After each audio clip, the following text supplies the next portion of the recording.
कौन सा साधन करने से मनुष्य जीवन कल्याण की ओर जाता है? प्रश्न दूसरा आता है, नाना प्रकार के रोगों से और नाना प्रकार के आलसी प्रवृत्तियों से मनुष्य जीवन अपने उम्र को भी कम करेगा और अपने जीवन में उस प्रकार का समाधान प्राप्त नहीं कर पाएगा। अगर उसे समाधान प्राप्त करना है तो बताइएगा, उसके अपने जीवन में वह समाधान उसे कैसे मिलेगा? एक तीसरी बात, अगर भगवान के अवतार होते हैं तो ये सारे अवतार हैं कितने हैं? भगवान अवतार क्यों लेते हैं? ये पांचवा प्रश्न। और उन अवतारों में भगवान ने कौन कौन सी लीलाएं की हैं, उन सारी लीलाओं का वर्णन श्रीमद् भागवत में पांचवें प्रश्न के पश्चात छठा प्रश्न यह आता है, धर्म क्वम शरणम गता। धर्म किसकी शरणागति में गया है?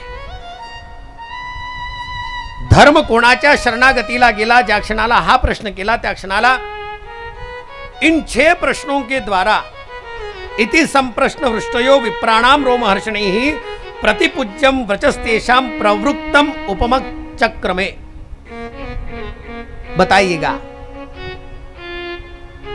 सूत जी महाराज ने अपने गुरुदेव का स्मरण किया और गुरुदेव को प्रणाम करते हुए सबसे पहले एक ही बात की, अपने जीवन में जो मनुष्य कल्याण चाहता है ना, तो उसके जीवन में केवल एक ही बात होनी चाहिए, उसे वह साध्य करना चाहिए जो उसके जीवन का परम साध्य है। और मैंने इस बात को लेकर के कल चर्चा की है। What is the last purpose? मनुष्य जीवन का अंतिम साध्य क्या है? किम परमम साध्यम? क्या साध्य करने से मनुष्य जीवन संतुष्ट हो जाए?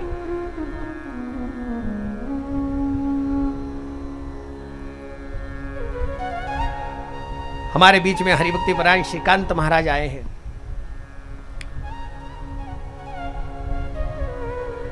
यहां पर बैठे हुए न जाने कितने लोग अपने जीवन के अनुभवों से श्रेष्ठ हैं, लेकिन मुझे एक बात का जवाब आप सब एक ही वाक्य में देना, सभी लोग।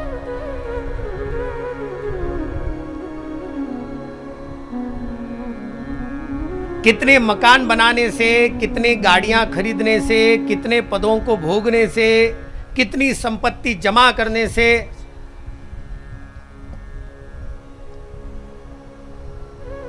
और अगर माताओं को पूछो तो मैंने माफ कर दीजिए, बेटो समझ के माफ कर दो,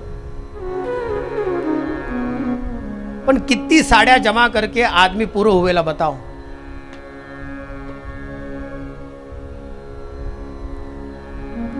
कितना होगा आदमी पूरा?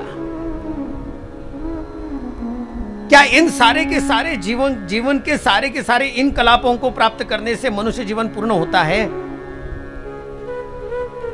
माफ करना, लेकिन जिसके पास में बहुत ज्यादा अरबों खरबों से है, मैं अरबों खरबों वालों की बात कर रहा हूं,